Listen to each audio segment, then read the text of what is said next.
I'm never gonna ever stop. I won't waste another minute, no, I won't. I'm a man on a mission. I'm a man on a mission. I don't need no permission. Convidamos ao palco para moderar o nosso painel desta noite, Dr. Alessandro Ricardo de Oliveira, advogado há 15 anos, especialista em Direito Civil e Empresarial pela PUC Paraná, coordenador da Câmara Setorial de Advogados da CIP, atua em demandas empresariais, cíveis e societárias com foco em resolução de conflitos. Seja muito bem-vindo, doutor Alessandro.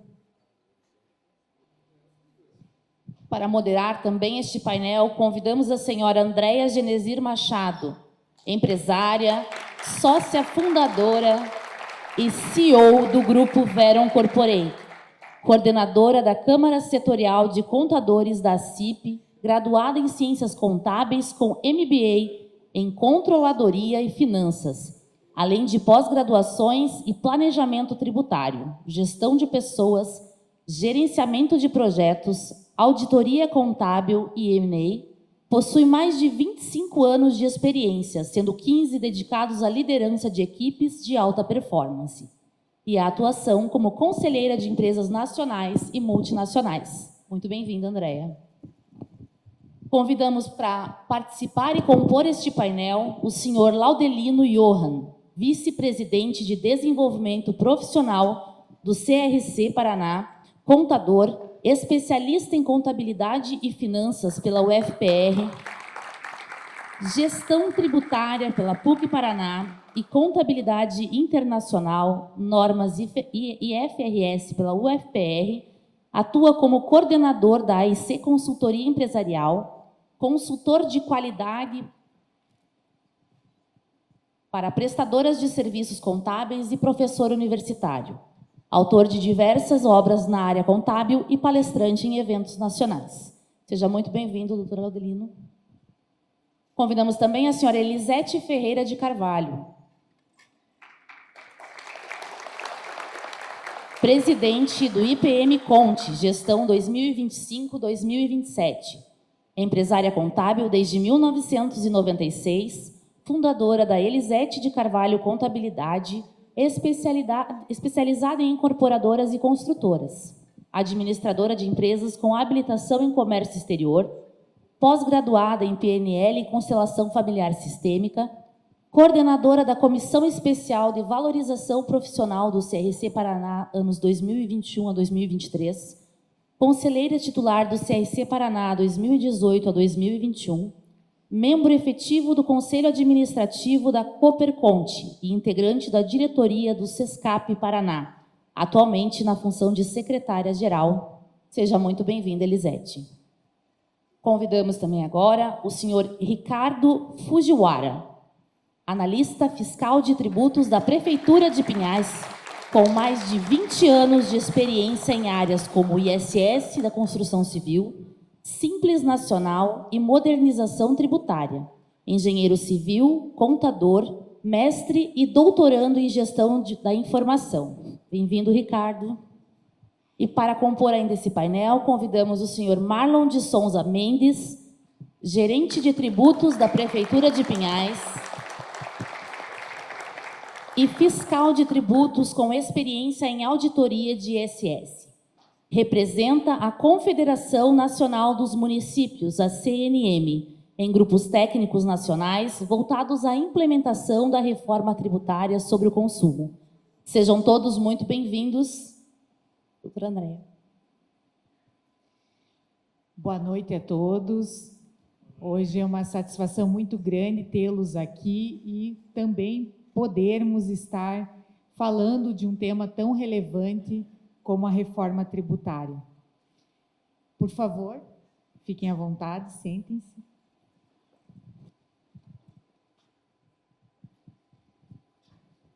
Quando a gente fala da reforma tributária, vem muitas questões à mesa, dúvidas, complexidades, e principalmente num cenário tão desafiador que é o cenário brasileiro. E quando a gente fala de tributo, é sempre algo que, no mínimo, causa um arrepio e preocupação para os empresários. E esse tema, justamente com essa visão que hoje nós nos propusemos aqui, em 6 pessoas, 6 grandes especialistas, desmistificar um pouco a respeito disso. E se conseguirmos hoje traduzir um pouco do que será a reforma tributária, tão iminente, já iniciando em 2026, algumas grandes mudanças, nós já estaremos muito satisfeitos. Eu gostaria de convidar a nossa querida Elisete, presidente do IPM Conte, para nos proferir um pouco a respeito do contador, da contadora e sua contribuição para o processo e sucesso das empresas. Obrigada, Andréia. Boa noite a todos. Realmente, assim, desafiador a gente falar sobre reforma tributária. Talvez tenha assim, a expectativa de que, nesse momento, a gente saia com algumas ideias mais claras, mas eu acho assim, bem desafiador mesmo, mas a gente vai tentar colocar isso aqui, porque está aí batendo na porta, né? E nesse tocante, o que acontece com as empresas? Se o contador, nos dias atuais, já é uma peça importante de apoio ao empresário... Oi? Melhor. Já é uma peça extremamente importante no apoio às empresas, aos empresários. Imagine a partir aí, quer dizer, a partir de janeiro, mas não hoje mesmo, porque a reforma tributária começa agora. Os planejamentos, as avaliações, a mudança de mentalidade já tem que começar agora. E o que o contador tem a ver com isso? Tudo. Tanto que ontem, inclusive, assistimos uma palestra, inclusive, que o meu colega Laudelino foi o mediador, com uma pessoa da Receita Federal, auditor da Receita Federal, o Adriano Subirá, acho que é bem interessante até vocês saberem disso, que estava falando para contadores. E uma frase que me chamou muito a atenção, ele dizendo, sem contador não haverá reforma tributária.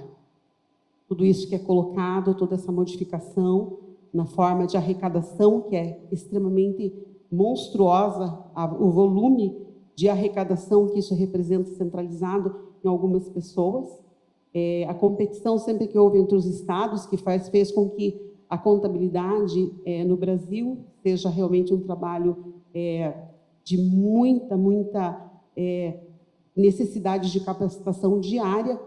E, veja, o Brasil é um dos poucos países, não sei se o único, Laudelino, você até pode me ajudar nisso, em que um contador é obrigado a estar vinculado a uma empresa que se abre no Brasil.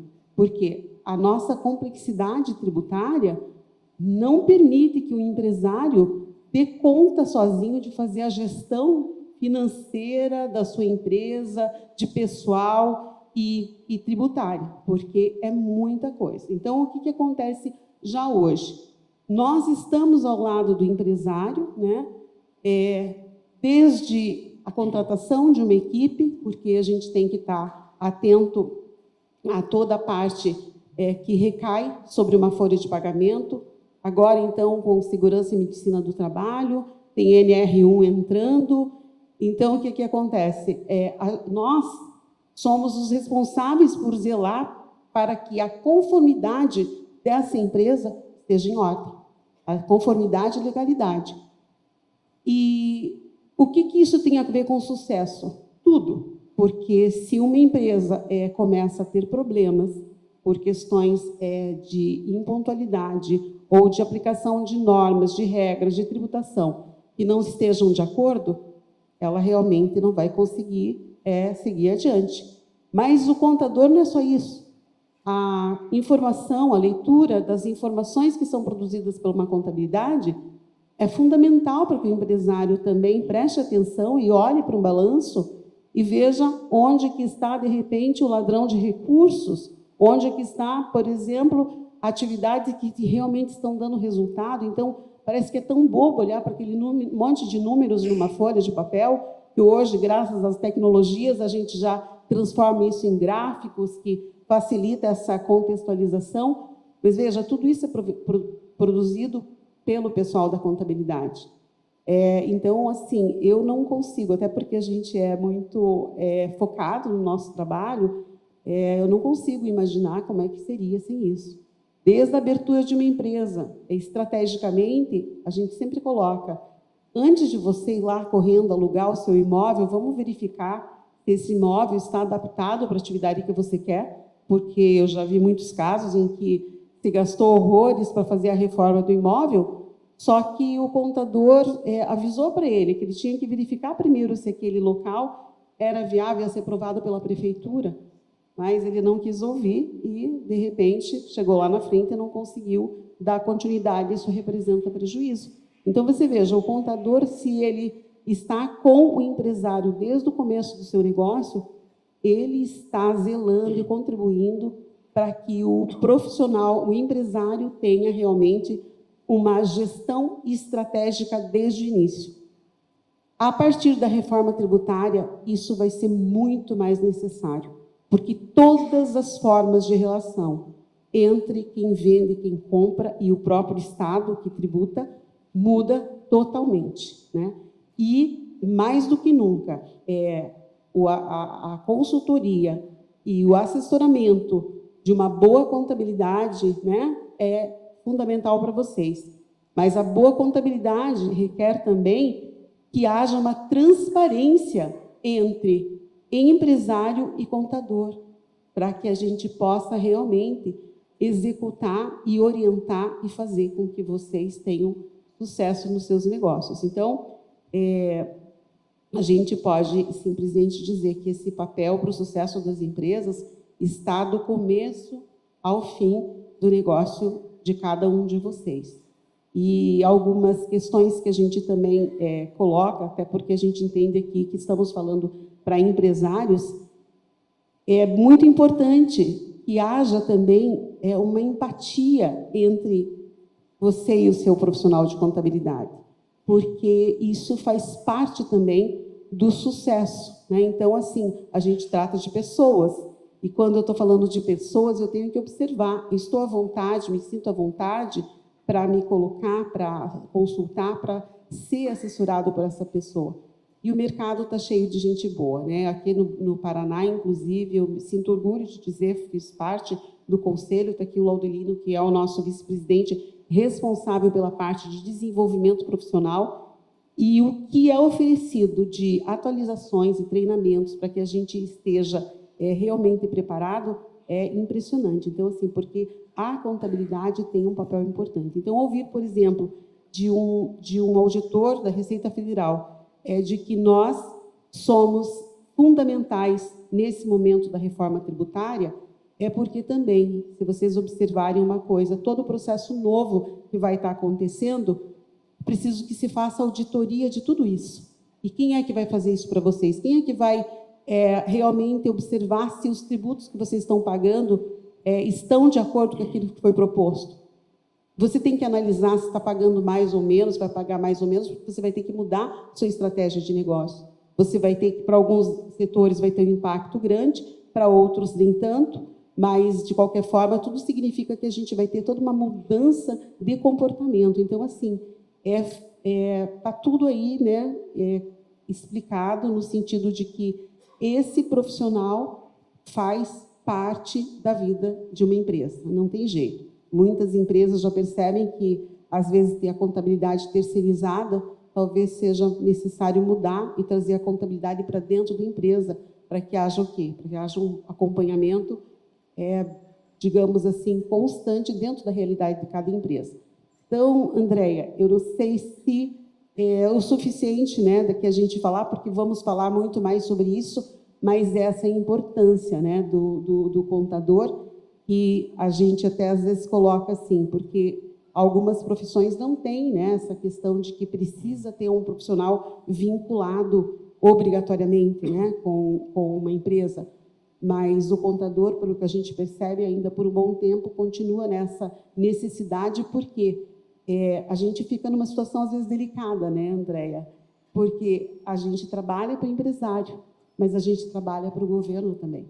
E muitas vezes isso parece que é contraditório, mas quando a gente está tentando atender ao fisco, a gente está protegendo o nosso cliente. E muitas vezes a nossa angústia, a cobrança, a exigência para que se sigam determinadas normas é no zelo. Então, quanto mais chato for o teu contador, pode ter certeza, ele está cuidando melhor do seu negócio. Ele é teu parceiro de verdade. Então, assim, confie, acredite que todo profissional, e isso é uma coisa, todo mundo que trabalha com isso porque realmente gosta dessa profissão, porque ela é realmente bem desafiadora. Mas a gente está aqui para contribuir, né, com o nosso crescimento e o crescimento coletivo. Obrigada, André. Muito obrigada, Elisete. E com certeza, né, os contadores aí vão ter um papel essencial e fundamental realmente. Elisete, parabéns pelas palavras aí. De fato, ser contador não é fácil, né? Com tantas mudanças semanais, mensais, às vezes até diárias das instruções normativas da Receita ali, não é fácil. Após a fala da Elisete, então convido o nosso representante do Fisco Municipal, o Marlon Mendes, e o Ricardo para falarem um pouquinho para a gente aí sobre a reforma tributária, para dar um pouco o tom da nossa conversa. Marlon, por favor. Então, boa noite, pessoal, tudo bem? Então, tá joia, né? Primeiramente, agradecer a oportunidade da gente poder estar reunido aqui e tratar de uma pauta tão importante, que é a reforma tributária, né? E a reforma tributária, ela vai impactar na vida tanto do empresário quanto nós, né, como cidadão. E é bastante interessante porque esse impacto não é só agora, né? É por os longos 50 anos, né? Assim como você falou, né? Temos, então, que começar a nos capacitar e conhecer, né, a reforma tributária, porque agora não adianta a gente murmurar, né? É o que está posto e a gente tem que seguir o que está lá, né? Então, agradecer nessa oportunidade, e a gente trouxe só um pequeno insight, né, dessa questão da reforma tributária, falar um pouco do Simples Nacional para vocês, né, porque o Simples Nacional, ele contempla hoje 95% das empresas, né, que estão cadastradas no Brasil, são Simples Nacional. Vou tomar uma água aqui.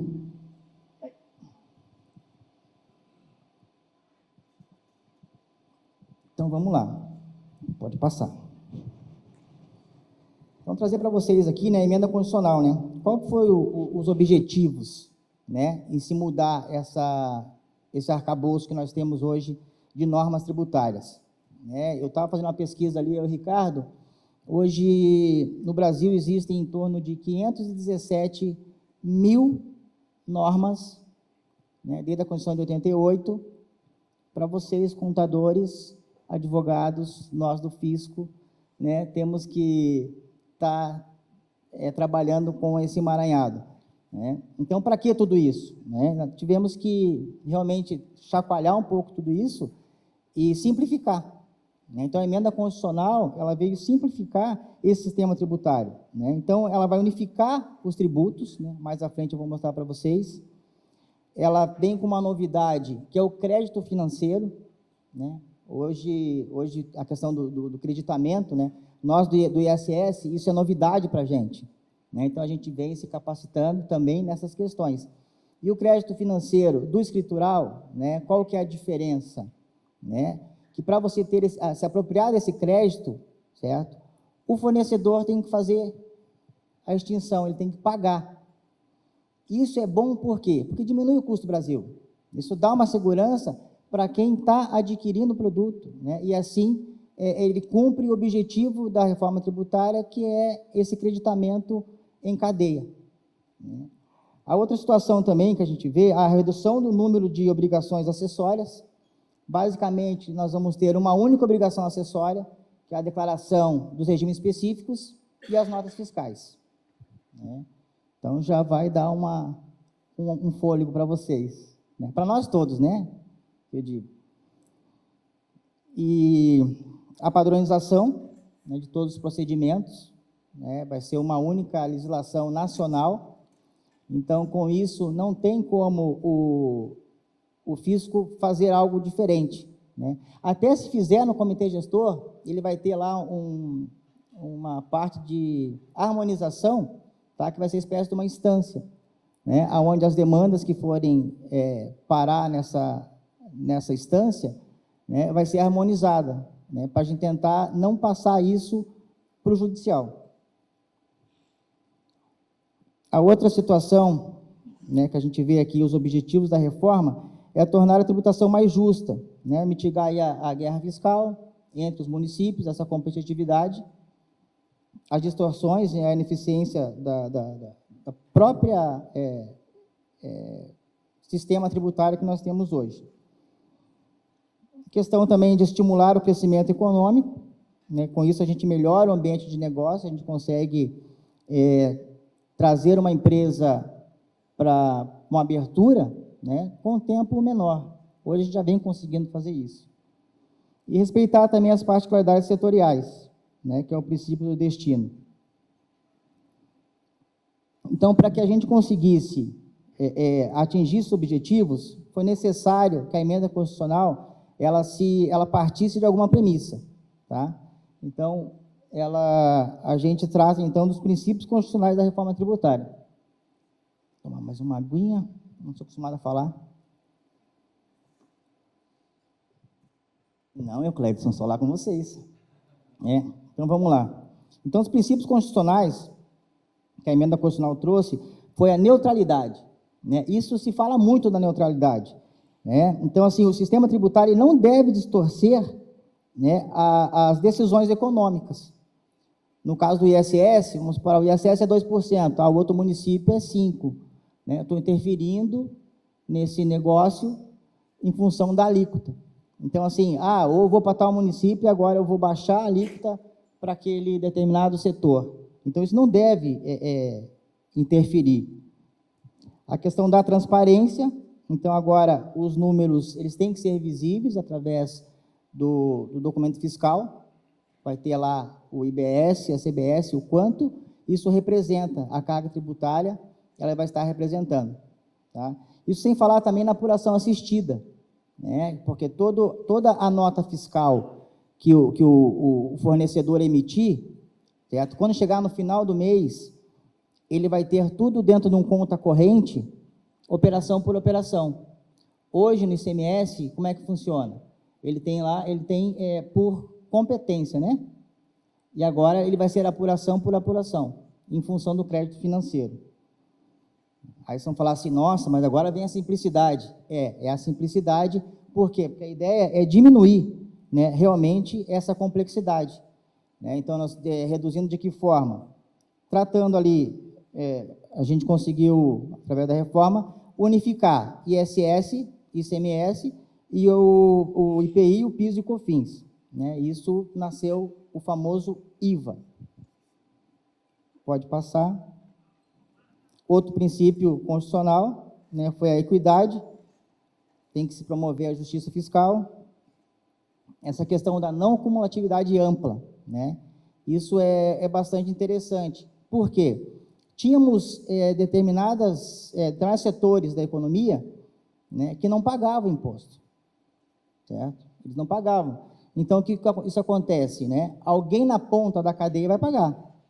Então, com essa não cumulatividade ampla, né, muitos setores nós trouxemos para dentro do campo de incidência, certo? Isso, vamos tratar dos serviços financeiros.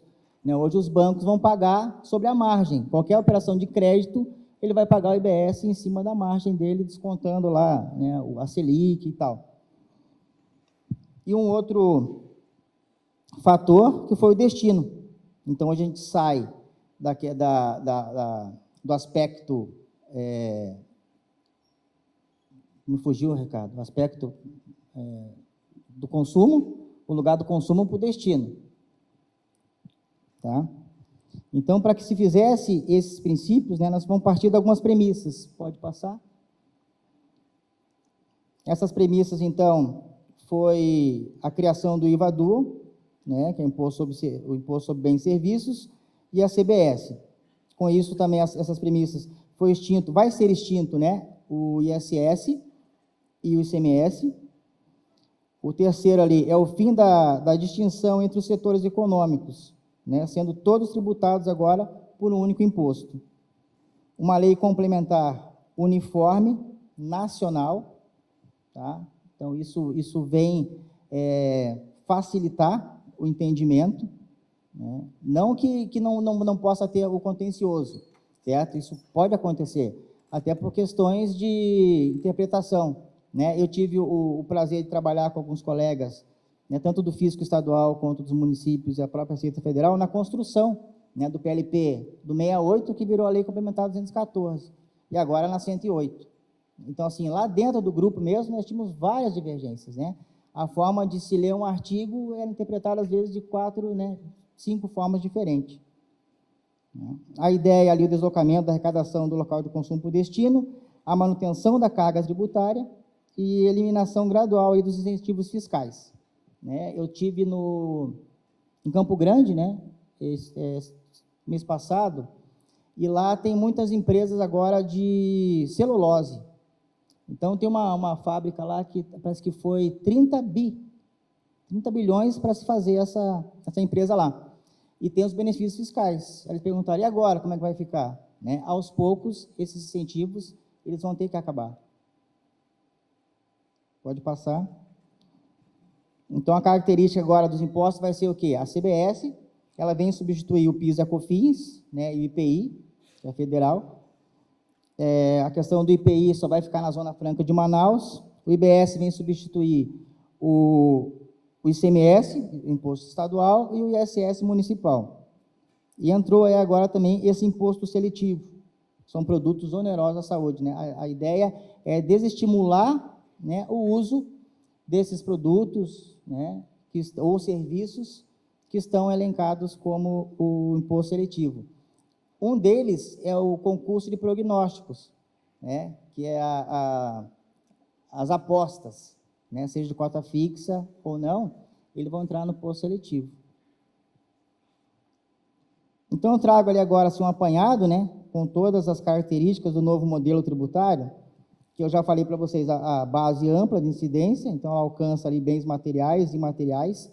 Tem o caso dos software, e que eles não eram tributados, e agora vão passar a ser tributados, os próprios serviços financeiros, plano de saúde, e as receitas financeiras também agora vão passar a ser tributadas. Vamos ver aqui. A desoneração das exportações, a incidência nas importações, isso também mantém o crédito ainda do IBS, e a legislação uniforme, como eu comentei. Né? Pode passar. Trazer para vocês aqui um pouco do Simples Nacional. Como eu falei para vocês, né, o Simples Nacional, ele representa 95% das empresas no Brasil. Né? Então, não sei se nós temos muitos empresários aqui, né, optantes pelo Simples, né, e também vai ter algumas modificações lá dentro. Né? A questão do próprio enquadramento. Né? Então, a soma das receitas agora, ela, principalmente no MEI, né, ela independe desse microempreendedor, ele abre a empresa em janeiro, fatura, baixa essa empresa e abre outra, né, porque está chegando perto do limite. Então, agora isso vai ser somado, né, essas receitas. A vedação ali de filial no exterior, por incrível que pareça, nós temos empresas, né, que tinham o quadro societário fora do Brasil e aqui dentro é um Simples Nacional.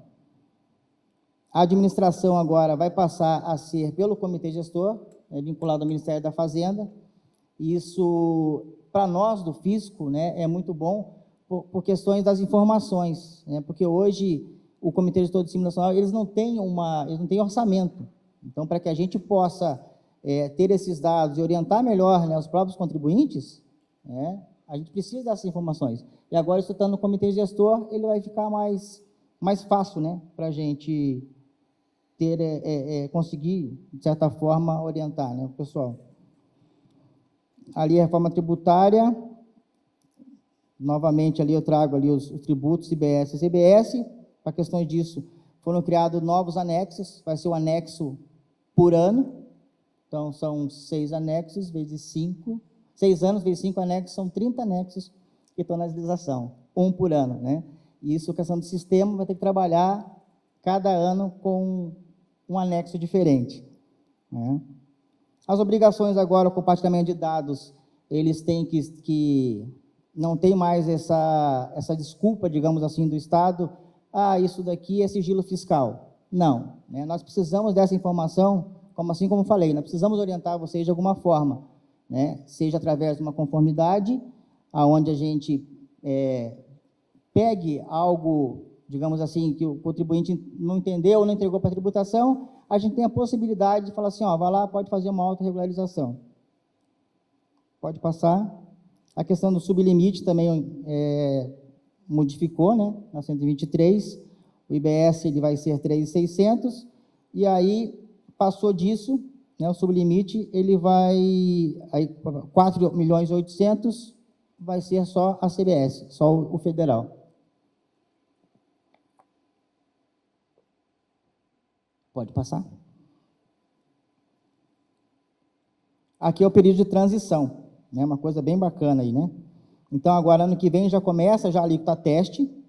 Para o Simples Nacional vai começar em 2027, e ela vai ser gradual. Vocês podem ver no gráfico ali que cada ano, tanto o IBS 10%, o ISS e o ICMS 90%. Então, ele vai tendo essa dedução, né? Isso daí, essas regras de negócio vão ter que estar estabelecidas também dentro do sistema de vocês, né? Se bem que quem apresentar a obrigação acessória, ele não vai ter que pagar esses impostos, né? Modificou também a questão do crédito, né? Porque o Simples Nacional, ele não passava o crédito, né? Então, agora, né, a empresa do Simples Nacional que vende, né, para uma outra empresa, ela não se acredita, certo? Então, só se o comprador for do regime geral. Que agora nós temos assim, nós temos regime específico, que é do Simples Nacional, e regime geral, que vai recolher o IBS e a CBS. Né? Vocês vão pensar assim, nossa, mas é complicado, né? É assim mesmo, gente, entendeu? Demora um pouquinho para a gente pegar, mas quando chegar na hora das perguntas aqui, a gente talvez consiga dirimir um pouco das dúvidas de vocês. E o que isso significa na prática? Né? Incentiva a competitividade, porque se o Simples Nacional ele não conseguisse passar esse crédito adiante, isso ia desestimular as empresas maiores a comprar das empresas do Simples Nacional. Pode passar. Então, como que o valor desse crédito ele é definido? Ele é definido através do... Se o Simples Nacional ele recolher os seus impostos, né, pelo Simples Nacional, ele só vai transferir esse crédito, tá, do que ele paga de IBS e CBS. Tá? Ele é limitado, ele não paga a alíquota cheia, certo? Agora, se ele recolher, porque ele tem a opção de recolher o IBS e a CBS dele, fora do Simples Nacional, com isso ele consegue passar todo a alíquota cheia daí de crédito à frente. Pode passar. A questão também agora, para ele poder fazer essa opção em recolher a IBS e a CBS por fora, tá? Ele tem que cumprir alguns critérios. Porque senão dá planejamento tributário, ele no regime regular, ele carrega o estoque dele, ele vai para o Simples e pega o ressarcimento desse crédito que ele ia acumular, né? Então, para isso, né, foi botada uma trava, onde ele só pode optar em recolher seus impostos fora do Simples Nacional, se no exercício anterior e o corrente ele não solicitou ressarcimento. Daí ele consegue recolher por fora do Simples Nacional, né? A questão também agora, para ele poder fazer esse recolhimento fora do Simples Nacional, ele tem que fazer a opção. Essa opção vai acontecer 2 vezes no ano, tá? Ali está o mês de abril, mas na verdade é o mês de março, que vai valer a partir de julho, e em setembro, que vai valer a partir do 1º dia de janeiro do exercício seguinte. Pode passar. Aquela questão da porta de saída, né, do Simples Nacional, que eu comentei já com vocês a questão do ressarcimento, né, e a trava que tem. E agora a gente pode passar... Na verdade, assim, né, eu trouxe só na verdade, né, não era para ter apresentação, era só para a gente poder conversar com vocês. Nada muito técnico, né? Porque senão ninguém aguenta, né? Numa quinta-feira, essas horas, IBS e creditamento. Mas a introdução é importante, né? Exatamente. Né? Até Então, para situar o público, né? Que realmente é um tema complexo, apesar das facilidades que trarão, nós teremos essa fase de transição que vai exigir uma adaptação dos técnicos, né? Dos contadores, do próprio Sistema. órgão, né? O sistema, a própria Receita Federal, o próprio comitê gestor, né? Está se adaptando Sim. a tudo isso, e principalmente o empresariado como um todo, né? Porque com certeza isso vai simplificar lá na frente, mas a gente tem um caminho aí de transição. exatamente. E a ideia é justamente essa, né? Que essa simplicidade, né? Ela traga algum benefício, tanto para nós, contribuintes, né? E cidadãos, que são os consumidores, quanto para o próprio empresário, né? Porque tanto no plano de saúde, a questão de informática, hoje, ela consome em torno de 60% do faturamento. Né? Então, ela pesa 60%, né, como despesa na parte de informática. É considerável, né? Sim. Bom, aproveitando, Marlon, esse contexto aí, esse conteúdo rico, né? O IBS, nesse novo modelo, ele está sendo compartilhado entre estados e municípios, né? Como que fica o papel dos fiscos municipais na arrecadação e fiscalização tributária, né? Como que, né, isso ficou claro, né? Teremos representantes municipais, estaduais, federais nesse próprio comitê, como vocês nos esclareceram. Essa mudança, ela tende a fortalecer ou reduzir a autonomia dos municípios com relação a essa gestão das receitas? Olha, ela, assim, opinião minha, né, ela tende, num primeiro momento, né, os municípios eles perderam a autonomia, né, isso, né, os grandes tributaristas, eles falam isso, né, mas como a regra está posta, né, cabe a nós correr atrás, tá? Com relação à arrecadação, ele vai, esse novo modelo, certo? Ele modifica, né, a forma de você recolher, vai ser numa guia única, né, a forma do município arrecadar, né, esse dinheiro chegar até o erário. Por quê? Porque agora ele vai passar pelo comitê gestor, né, dependendo, repasse, né? Isso, né, e depende do tipo de operação, né, que nós chamamos de B2B e B2C, né? O B2B são pessoas jurídicas, B2C com o consumidor final, tá? Então, dependendo dessa operação, o dinheiro, mas ele vai, de qualquer forma, ele vai passar pelo comitê gestor, tá?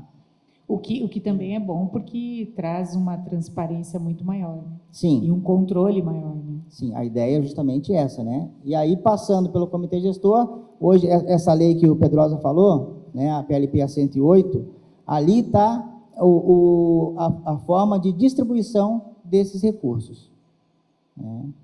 Ok. Deixa eu só aproveitar o gancho aqui, André. Queria direcionar uma pergunta aqui para o Laudelino, né? Falando, o Marlon falou essa da questão da transição, ele mostrou ali. E aí, Laudelino, eu queria saber de você aí, a gente que está entrando nesse período de transição, onde o modelo antigo e o novo vão ter que conversar por um tempo, né? Quais são os principais riscos que as empresas correm no meio desse caminho, dessa transição? Obrigado. Também agradecer o convite. Esse período de transição é algo que pode fazer uma grande diferença na vida das empresas. Quando nós olhamos para dentro da reforma tributária, você começa a perceber que vai existir uma mudança total, que vai exigir uma mudança de mentalidade do próprio empresário. Então, nós temos hoje, por exemplo, o Marlon acabou de citar, nós temos desde a Constituinte, de 88 até agora, nós temos algo em torno de 500 mil de normas tributárias que foram editadas e que estão vigentes. Só a nível estadual, veja, cada estado tem o seu regulamento, os municípios, etc. E ainda a Receita Federal, só a nível nacional, a Receita Federal, ela tem hoje mais de 38 mil normativos vigentes. Então, nós saímos desse emaranhado de legislações e começamos, durante o período de transição, migrar para um novo regime.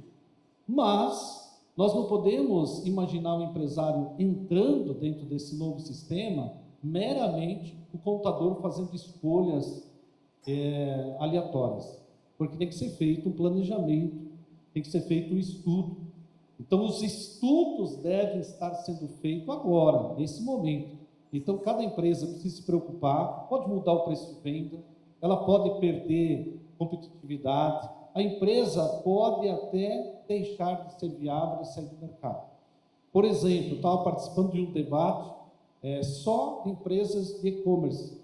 Elas estão extremamente preocupadas porque provavelmente muitas delas deixarão de existir por questões tributárias e também por questões de competitividade tecnológica, que vai mudar também bastante.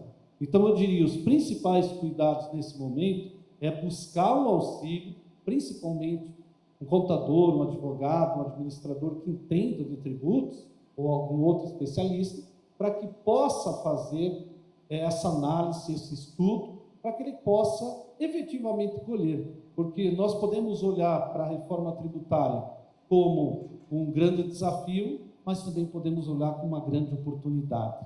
E as empresas grandes já estão fazendo isso há muito tempo.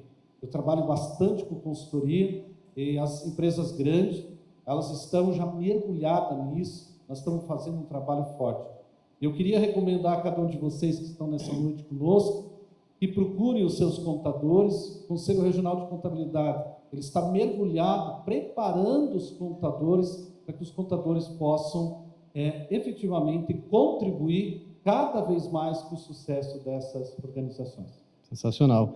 E eu não sei se você concorda comigo, Laudelino, mas o grande risco não é o imposto em si, mas a falta de clareza como ele será aplicado, né? É isso mesmo. Acho que conhecimento nesse momento, ele tem que nós contadores principalmente, nós estamos deixando uma carga grande e um conhecimento que até ontem valia bastante e agora vai entrar em decadência. Nós vamos buscar um novo conhecimento e que nós vamos fazer valer dentro das empresas a diferença. Então, acho que o caminho é esse, a parceria aí, principalmente, não dá mais para o empresário continuar na mesma toada, porque o cenário mudou, e ele mudou bastante, e pode representar um custo tão elevado que pode sair fora. E eu queria apenas frisar, porque a gente fica aí vendo, tem muitos que ficam torcendo para aqueles regimes especiais, para que tenham subsídios, benefícios. Sempre que há alguém pagando menos, outro paga mais, tá? Então, muitos me perguntam, professor, vai aumentar a carga tributária? No geral, o propósito é não, mas tem segmentos que vão ser fortemente impactados, fortemente, porque outros serão desonerados. Então, significa, se alguém deixa de pagar, outro paga mais. Nós lançamos um livro, né, Zé Martins, a questão de uns 8 ou 10 anos atrás, chamado A Lógica dos Tributos, e ali a gente já via o Brasil, é um dos sistemas mais complexos. Nós temos hoje mais de 90 tributos vigentes.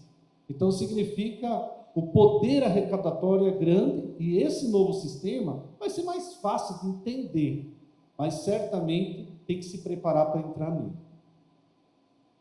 Legal, obrigado, Laudelino. Será realmente bem complexo aí, né? Ricardo, com a reforma tributária e a criação do IVA, o IVA dual, como as empresas pagarão esses novos impostos na prática e de que forma o valor arrecadado será centralizado e distribuído entre União, estados e municípios? Alô? Então, ele praticamente vai funcionar como o Marlon já disse, pelo comitê gestor, né? E funcionaria como se fosse o Simples Nacional hoje. Então, vai ser centralizado e repartido. Nesse período de transição, que vai ser um complicador, né? Porque até 2032 a gente vai ter os dois sistemas, então você vai ter que recolher, tirando as empresas do Simples, né? Recolher o ICMS para o Estado, para cada Estado, às vezes, se você tiver mais, ISS para cada município, tem a questão da retenção, ou né, questão da vida. Depois que transformar tudo, sim, né, a gente vai facilitar sendo simplificado. Mas o problema é esse período de transição vai ser complicado ver esses dois sistemas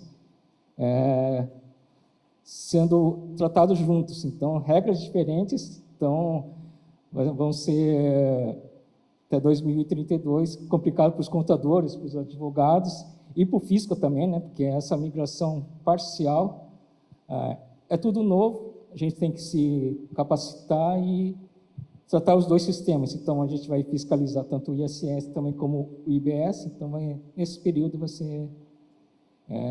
vai ser um pouco misto, trabalhoso. Né? Então, a simplificação provavelmente é só depois de 2033, efetivamente, né? Então, nesse período, a gente vai ter recolhimento misto, para os municípios e para os estados e para o sistema...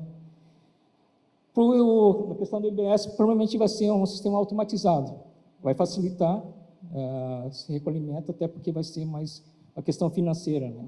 Mas, enquanto nesse período, ainda vai continuar. E o município está preparado para tantas dúvidas e atendimento a contadores, empresários?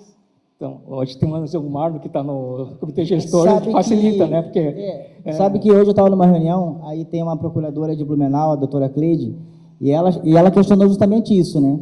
Que nós do fisco, ela falou assim, olha, gente, eu estava lá num evento, e os contadores me falaram assim, vocês estão preparados para atender a gente? Né? Esse é um processo, tá, de evolução. Né? É tudo muito novo. Por quê?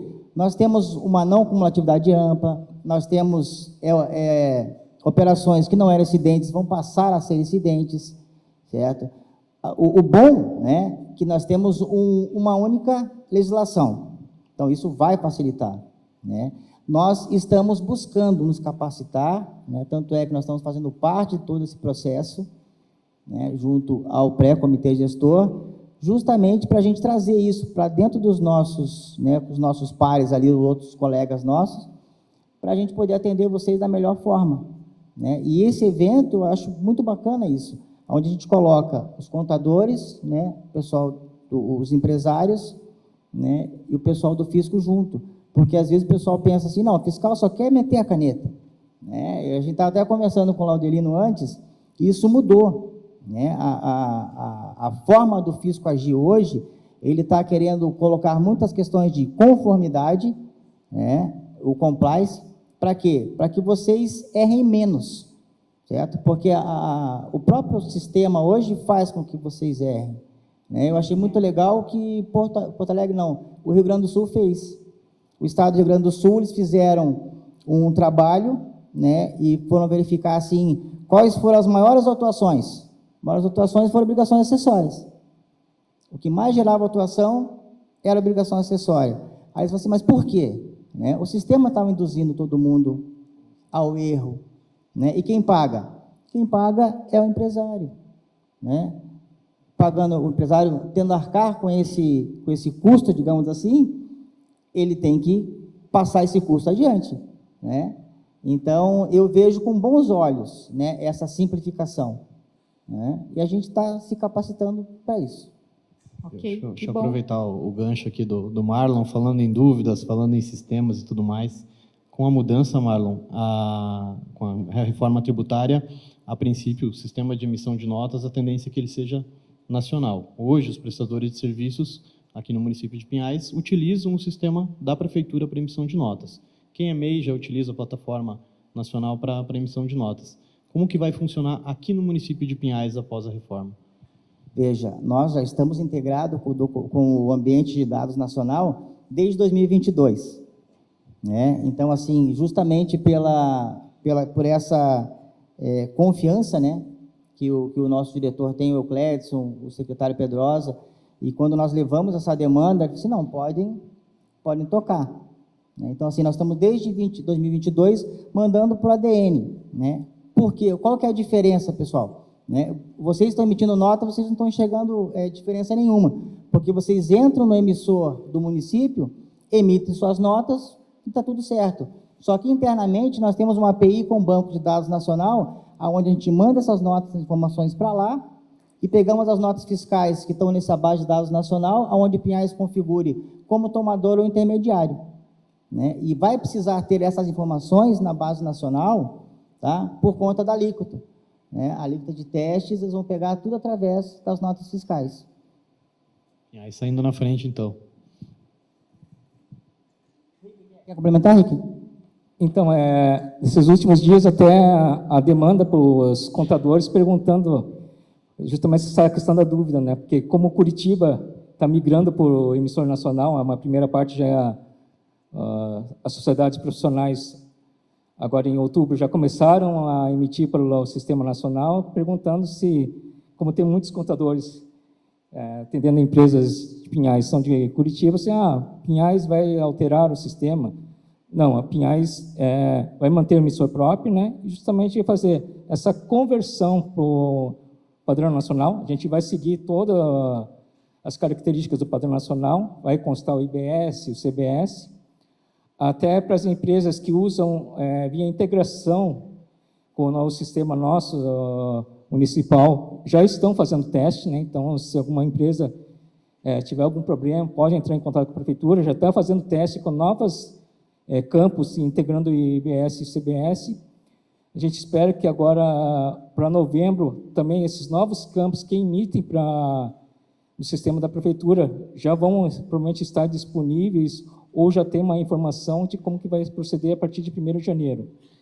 Lembrando que o MEI já emite totalmente desde 2023 pelo emissor nacional. Então, esses municípios que estão migrando para o nacional, esse problema, como ocorreu com o MEI, né? Como o sistema não é da prefeitura, o primeiro passo com o MEI vai pedir auxílio é na prefeitura. Mas como emitir? Às vezes dá um problema no emissor nacional, né? E a prefeitura não consegue resolver. Então, essa decisão de manter, na verdade, essa emissor própria é justamente tentar minimizar essa dificuldade no início. Claro que futuramente, provavelmente, vamos ter que migrar tudo para uma emissão nacional, depois dessa junção, né? Extinção do ISS. Mas, por enquanto, a gente está emissor próprio para tentar diminuir essa dificuldade do contribuinte. A gente vai ter uns desafios iniciais, mas depois melhora. Essa é a nossa expectativa aí, né, Ricardo? Elisete, a burocracia tende a diminuir com a reforma. E os empresários vão entender melhor esse funcionamento do sistema tributário? Olha, eu acredito que vai levar um tempo ainda para que todos nós consigamos realmente compreender isso. Quando se fala que você disse ali no início da tua pergunta, as obrigações vão diminuir, obrigações acessórias. Mas é necessário acompanhamento, né? O acompanhamento, inclusive, como a gente entende que não só o contador, mas o próprio empresário, né, fazer o acompanhamento do seu processo, e eu vejo que essa diminuição de obrigações acessórias para o contador, e nós discutimos isso, inclusive, essa semana, num grupo de mulheres, e talvez em algum tempo a gente possa focar no que é a nossa essência profissional, tá? E não é ser simplesmente um fazedor de obrigações acessórias, preenchedor de guias, como durante muito tempo, não é que a gente é considerado, mas é o que, na verdade, a gente faz. Atender prazo, tem que entregar isso, tem que entregar aquilo.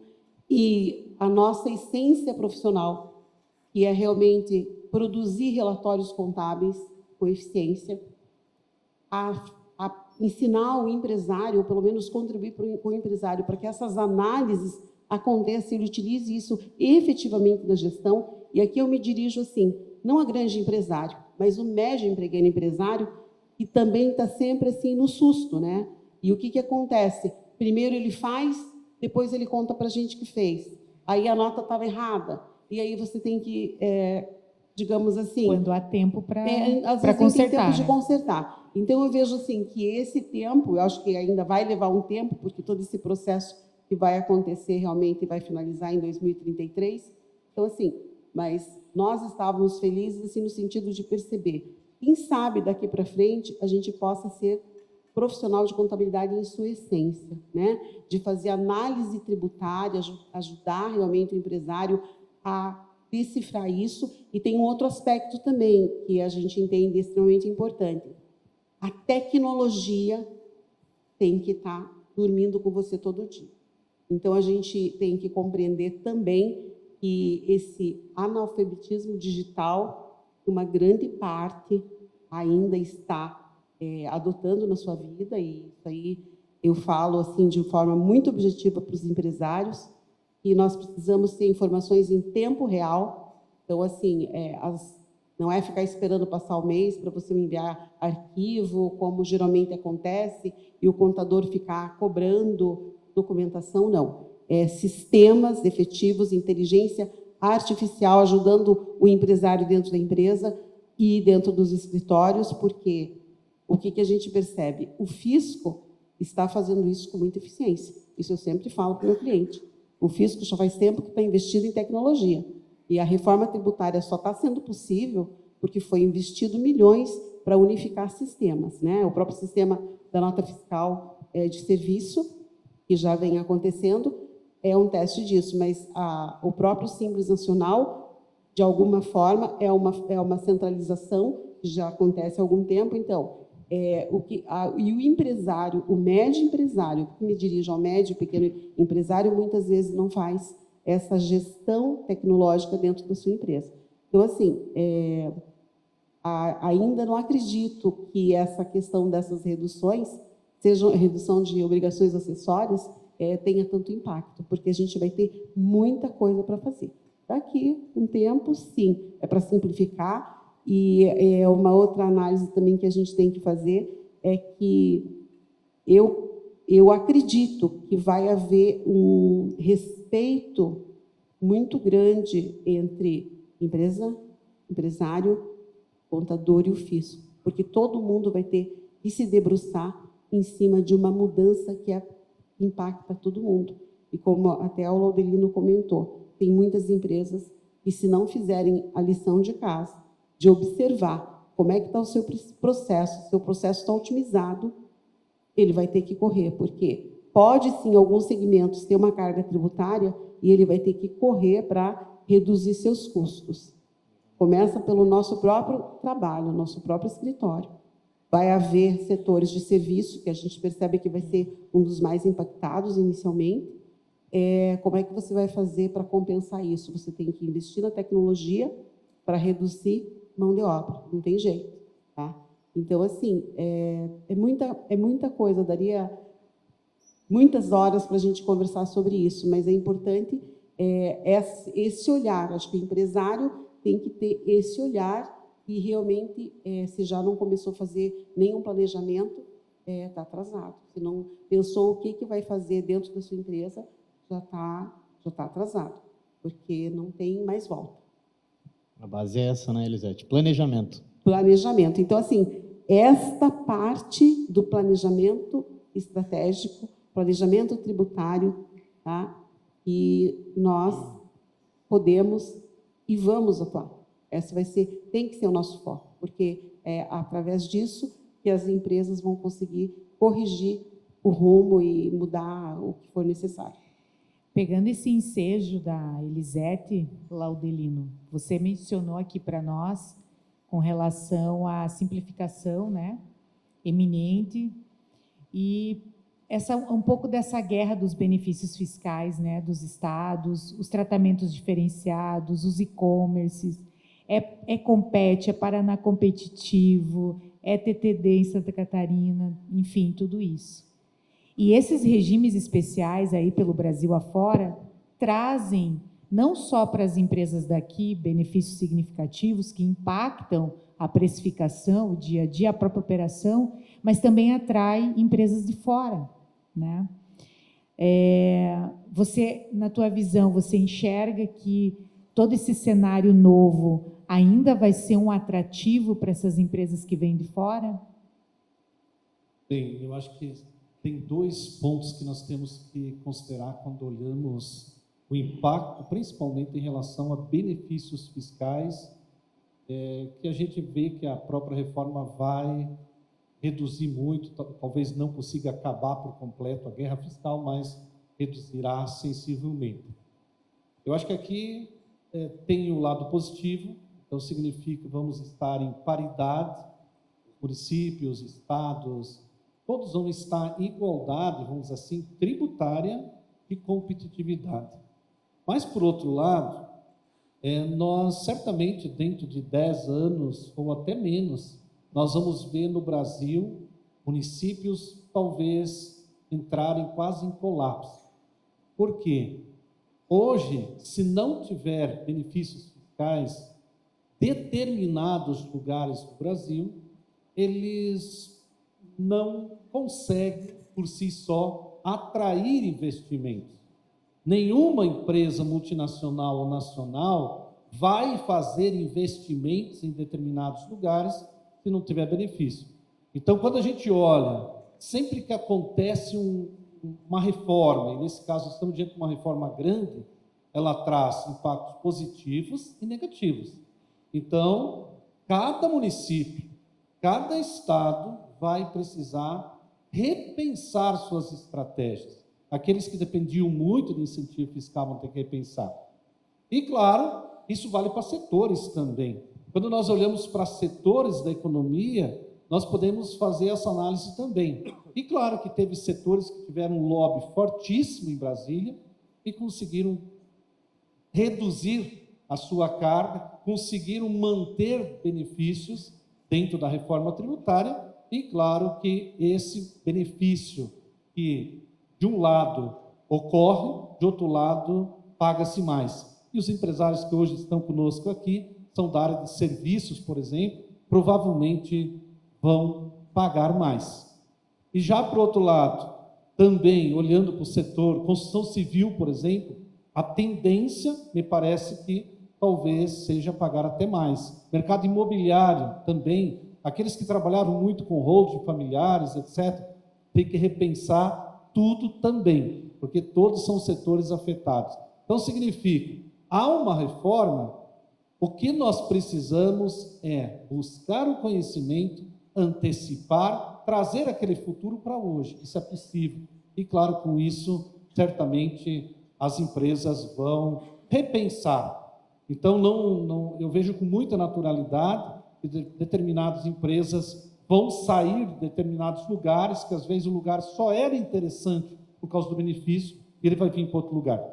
Agora, uma coisa que nós já debatemos em Brasília, eu faço parte de várias comissões do Conselho Federal de Contabilidade, é que, provavelmente, nós vamos ver empresas pequenas, investidores pequenos de outros países, entendendo melhor o funcionamento do regime tributário no Brasil, devem vir para o Brasil. O Conselho Federal está preocupado, inclusive, com a concorrência internacional na área de contabilidade. Estamos alertando todos os 500 mil contadores do Brasil, mais de 100 mil empresas de contabilidade, e certamente estaremos concorrendo, dentro de pouco tempo, já temos isso hoje, com investidores internacionais. Então, tudo está em ebulição. Eu diria assim que nós estamos num caminhão, o caminhão está carregado, e agora, para trocar esse pneu, vai ter que ser andando mesmo, não dá nem para parar. Não tem jeito, né, Laudelino?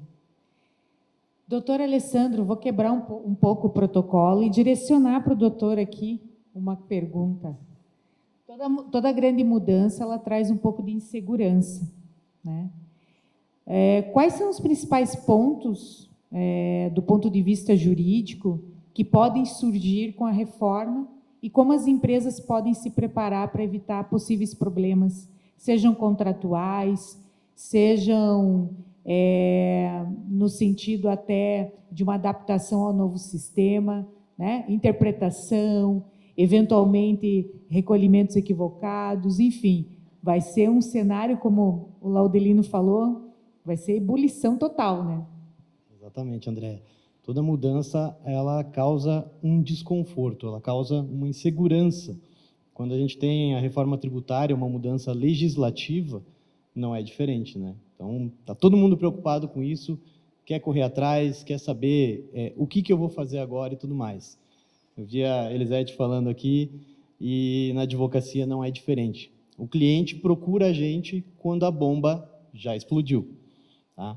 Então, assim, hoje, a gente vai trabalhar com reforma tributária, isso já está acontecendo. Então, é importante que as empresas façam um planejamento. Se ainda não estão fazendo, como a Elisete falou, estão atrasados, então procurem o advogado, procure o contador de sua confiança, para que já se antecipem, não, né? Já se coloquem, pelo menos, em time ali, para que façam essas modificações, as adaptações necessárias. E uma coisa muito importante, de uma fala da Elisete, do Marlon também, é com relação a sistemas. Então, a gente vai ter que investir muito nos ERPs dentro das empresas para que façam o diálogo entre a empresa, o contador e também o fisco. E com relação a riscos e litígios, a gente vai começar a descobrir assim que o nosso caminhão ali começar a rodar. Ele já está rodando, né, Laudelino? Mas litígios virão. Possivelmente, Andréia, vai ser com relação às alíquotas e também benefícios fiscais durante a transição. É isso que a gente vai descobrir no decorrer do tempo.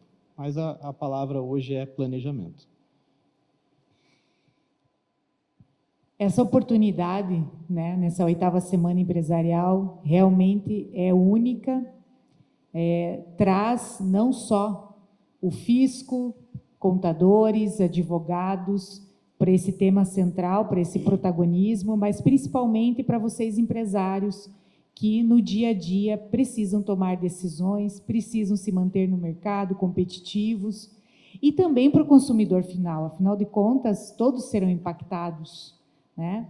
Então, indo para um fechamento, eu gostaria de agradecer a cada um que está aqui presente, o Laudelino como participante do Conselho Federal de Contabilidade, Conselho Regional de Contabilidade, Ricardo, né, Marlon, representando o Fisco Municipal, Elisete, né, uma empresária do segmento contábil de grande valia, presidente do IPM Conte, né, com protagonismo da mulher contadora, e também participante da comissão do CRC, SESCAP e tantos outros, né? O doutor Alessandro, vice-presidente da CIP, advogado empresarial, eu como contadora, empresária, apoiando muitos empresários. Eu deixo aqui o nosso agradecimento a todos vocês, né, numa noite fria, chuvosa, em estar aqui e poder discutir um tema tão relevante e importante. Também gostaria de deixar em aberto e convidá-los a perguntas, aproveitar que estamos aqui, e se tiverem alguma pergunta, algum esclarecimento a nível de dúvidas acerca da reforma tributária, nós estamos aqui à disposição. Meu nome é Augusto, eu quero agradecer o trabalho que vocês têm feito e esse evento que é maravilhoso, tem contribuído muito com a minha pessoa e com a minha empresa. Muito obrigada. Minha pergunta é a seguinte, vou falar pelo lado dos empresários, porque normalmente o empresário não sabe nada de contabilidade, por isso que ele contrata um profissional. Ele não sabe nada de advocacia, ele contrata um advogado. Normalmente, no Brasil, existe uma cultura de que quando você paga um imposto errado, o governo vai demorar muito para te devolver. Ou não devolve, tem que entrar com uma ação para poder recuperar. Na reforma tributária foi considerado isso? Existe uma facilidade para ser devolvido? E uma segunda pergunta, nesse mesmo ponto, é a seguinte. Se nesse período de transição houverem pagamentos errôneos por algum motivo, como que será feito essa contabilização? O governo vai enfiar a faca e meter mais uma multa por causa disso? Ou nós podemos trabalhar em parceria e dormir tranquilo? eu quero fazer uma segunda pergunta aqui, que é mais uma curiosidade. Se o IVA é um imposto único, né? Por que nós temos dois dentro do IVA? Marlon? Vamos lá. Né? A primeira partes. pergunta é com relação ao ressarcimento.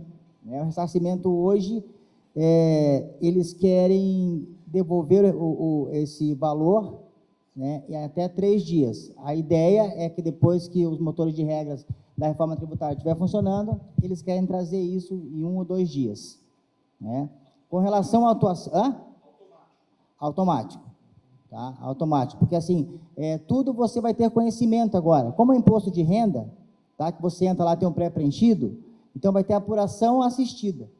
Tá? Você vai entrar lá, você vai saber quanto você tem de crédito, certo? Que você pode se acreditar, que é o crédito financeiro, né? E, em cima disso, você se acredita e só paga a diferença. Né? Então, assim, essa conformidade, ela vai mitigar bastante dessas situações em você fazer um recolhimento. Né? Não sei, cancelei uma nota. Beleza, cancelou uma nota, isso daí vai entrar lá no ADN, no Ambiente de Dados Nacional, a apuração, ela vai fazer essa apropriação e vai lançar isso para você como um crédito. Tá? Com relação às multas, né, não se fala em multa até 2033, com relação a IBS e CBS. Por quê? Porque nós estamos na fase de transição, são fases de testes, tanto para os empresários, né, para as empresas de software, como para o próprio comitê gestor. Né? Até porque eu estou trabalhando numa declaração de regimes específicos, tá? Que vai pegar lá a instituição financeira, plano de saúde, concursos prognósticos. Né? Nós não vamos conseguir entregar. E os bancos, a Febraban e a FIM, né, eles estão pressionando, dizendo assim, a gente precisa da documentação. Então, o que nós vamos fazer no primeiro momento, né, vai ser aberto não tem como modificar datas, né, porque está lá na Constituição. E o que nós queremos fazer? Eles só vão apurar só o débito nesse primeiro momento, só para cumprir com a obrigação acessória, entendeu? Então, assim, por isso que não foi desenvolvido nada fora do que existe hoje.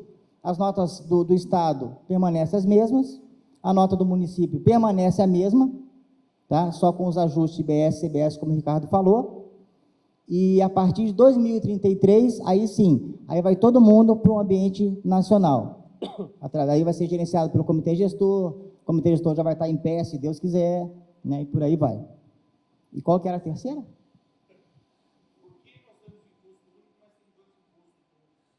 Coisa nossa, né? Brasil. Simplesmente porque o município não confia no Estado, o Estado não confia na Receita Federal.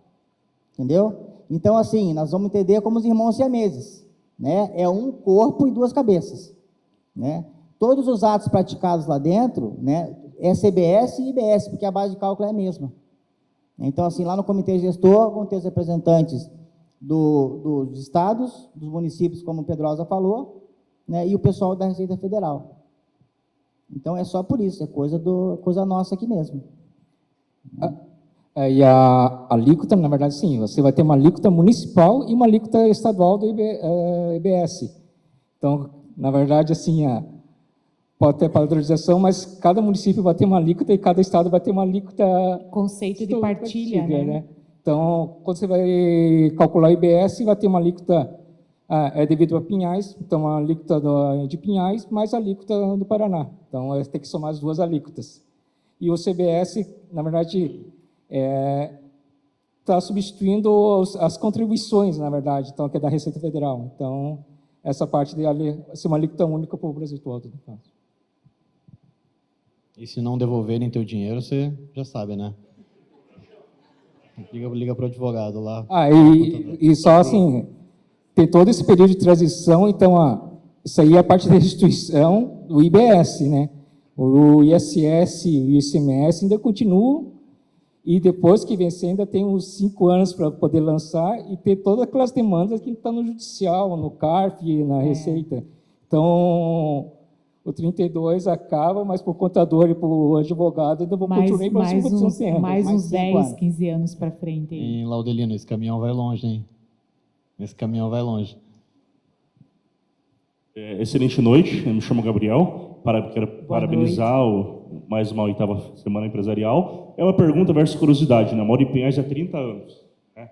E assim, o Pinhais tem essa representatividade em Brasília, na reforma tributária, devido à sua arrecadação versus a pessoa de quem foi o Luizão, que o município aqui todos sabem, né? Foi um excelente prefeito, deputado federal, é um cara estrategista. Então, assim, Pinhais se destaca por esses motivos ou tem mais alguns que nós moradores não sabemos? Muito obrigado.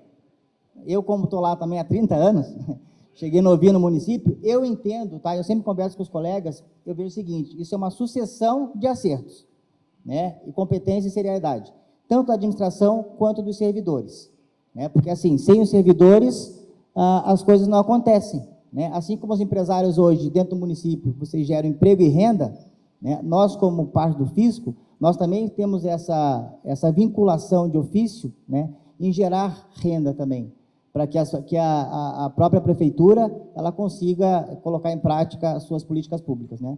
Então, eu entendo como é uma sucessão de acertos. Começou em 2002, praticamente, quando entrou o falecido Luiz Cassiano, né? Ali as coisas começaram a saltar. Temos Olá, mais boa noite. perguntas? Tudo bem? Tudo bem. Meu nome é Marcelo Miranda, eu empresa aqui em Pinhais. E a minha pergunta refere-se à parte imobiliária. Comentaram que seria bastante afetada a parte imobiliária, né? Quem entendeu o porquê? Queria fazer outra pergunta do princípio de equidade da reforma, quando vocês comentam que determinados segmentos da sociedade hoje têm benefícios fiscais, como, sei lá, o segmento automobilístico em alguns lugares. E o empresariado, na maioria geral, ele não goza desse benefício. Então, por que esse princípio ainda se mantém da não equidade de tratamento futuro do que vai acontecer com a reforma tributária? Essa seria a minha dúvida. Bom, quanto à questão imobiliária, são vários fatores que podem, tá, interferir e podem aumentar o custo tributário. Uma delas é a maneira como o setor imobiliário se estruturou no Brasil nos últimos anos, principalmente com tomadores de serviço, etc. Então, tem que ser feito um estudo para ver aonde estão classificados esses tomadores, para ver qual é o quanto de crédito tributário que vem nessa prestação de serviço. E também existem outros fatores que, principalmente, a maneira que o setor se estrutura, principalmente a questão das negociações também. Tá? Então, é um dos aspectos, talvez, fora o agronegócio, talvez um dos mais complexos e que exigem, nesse momento, uma atenção. Tá? Eu recomendaria, se o senhor atua no segmento, que fosse buscar um pouco mais de aprofundamento, entender, acho que começar a fazer um fluxograma da sua atividade, como é estruturada a tua atividade, para ver quais são os impactos reais que você vai ter. Claro que esse impacto começa lentamente e ele vai até 2033 ali, que ele vai efetivamente ter um impacto mais forte. Mas quanto antes estruturar e repensar o business e olhá-lo já dentro dessa nova lógica, dessa nova sistemática, é importante. Eu acho que, em linhas gerais, é mais ou menos isso. Para ter informações mais precisas, precisa entender bem como está estruturado o negócio de cada um. Tá? Então, a maneira de fazê-lo vai interferir bastante. Temos mais perguntas? Boa noite. Sobre a arrecadação e a destinação dos impostos, sabemos que vamos ter aí a ferramenta do payment, né? E eu gostaria de saber o que isso vai impactar para os empresários e como podemos lidar com essa distribuição através dessa ferramenta. O split payment também ele é uma novidade, assim como o crédito financeiro, certo? Em função desse crédito financeiro, eles tiveram que colocar essa opção do split. Na verdade, o Brasil ele é precursor nisso, né? Então, assim, está todo o resto do mundo olhando esse modelo. Tá? Isso pode interferir no fluxo de caixa das empresas? Pode. Tá? Teve já alguns setores que eles levaram essa demanda, certo? Mas por conta desse crédito financeiro, esse tipo de split ele pode acontecer de 3 formas que tem na legislação, né? E uma delas é o recolhimento antecipado pelo adquirente. Vamos supor assim, eu tenho um crédito, eu adquiri uma mercadoria, certo? E eu preciso, e aquele meu fornecedor ele não é muito confiável, tá? Então, dessa forma, como é que funciona? Eu quero pagar o imposto, né? Então, eu fiz lá uma transação de 100 mil, né? A alíquota de 20%, eu vou pagar só 80 mil para ele. Os outros 20 mil já vai ser splitado, que nós chamamos assim. Tá? O impacto, no caso, para a empresa, vai ser, no meu entendimento, o Adelino me corrige aí, né, se estiver errado, eu acredito que não vai ter impacto, né, nesse sentido, a não ser aquelas, pelo regime de caixa não vai ter, só no regime específico, né? Pela competência, talvez, possa ter esse impacto aí. A diferenciação é que, sim, hoje você emitiu uma nota, prestou o serviço nesse mês, só vai pagar no mês seguinte, né? Então, ele vai ter um fluxo de caixa. Então, se fez a operação, já vai ter o pagamento ou a retenção desse imposto para fazer esse repasse. Então, muitas empresas poderiam trabalhar com dinheiro para ser, você tem 30 dias para pagar o imposto. Então, você não vai ter esse período então você vai ter que fazer esse controle do caixa financeiro mesmo da empresa. Então. Não só o impacto do fluxo de caixa, mas alguns empresários também costumam atrasar os tributos, né? Não vai ter mais essa oportunidade aí. O que, por um lado, é bom, porque vai manter a vida tributária em dia, e, por outro lado, vai ter aí como diz a Elisete, uma quebra de paradigma, de cultura aí, para o empresário se organizar melhor com essas questões fiscais e tributárias. Andréia, eu queria fazer fazer um complemento aqui dos empresários nessa questão, por exemplo, do que muda no dia a dia, você observar quem é o teu cliente. É uma pessoa física? É uma pessoa jurídica? Quem é o teu fornecedor? Ele está no lucro presumido, está no simples? Qual que é o teu regime?